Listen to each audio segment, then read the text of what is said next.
When we first see families and couples see us, typically they come in and it's the first time we're seeing them.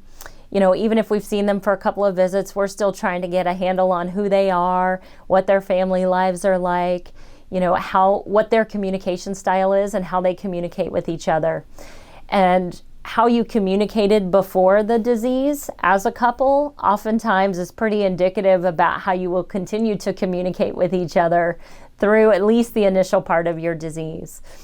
So that's one thing. Oftentimes we will assist couples in just finding out how to communicate so that you are both able to articulate what you're trying to communicate, so that both parties can understand where each other is coming from. Oftentimes we'll see, the person who has ALS will become frustrated or irritated because they'll say, well, you don't understand what I'm going through. And then the caregiver, the spouse, or partner says, well, you don't understand what I'm going through. And it's how can we make sure that you're both communicating effectively without having a communication breakdown. And so, oftentimes in the beginning, we will talk about, well, how have you guys gotten along in the past? How have you communicated in the past? What's your relationship like? We'll have some who'll say, well, she's definitely in charge or he's in charge. And so we talk about what that means. Everybody comes to us, to this disease. I don't call it baggage, I call it luggage. It's what we have accumulated over our journeys of a lifetime. And with that comes habits, it becomes experiences, and all of those contribute to how we react to this change that's thrust upon us.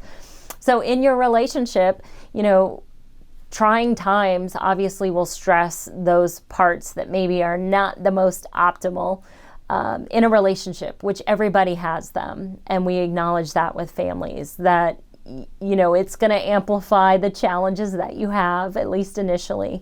So how to communicate with each other. Oftentimes, if the communication barrier is so great that it's having a negative impact on the relationship, which sometimes we do see that, we do encourage couples counseling in how to effectively navigate the disease. It's different for everyone.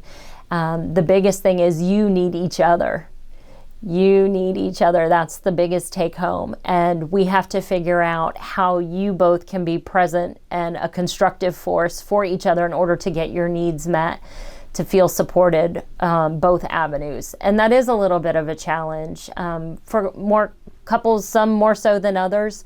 But everybody has their challenges along the way, and there is advice and support when you run into those challenges.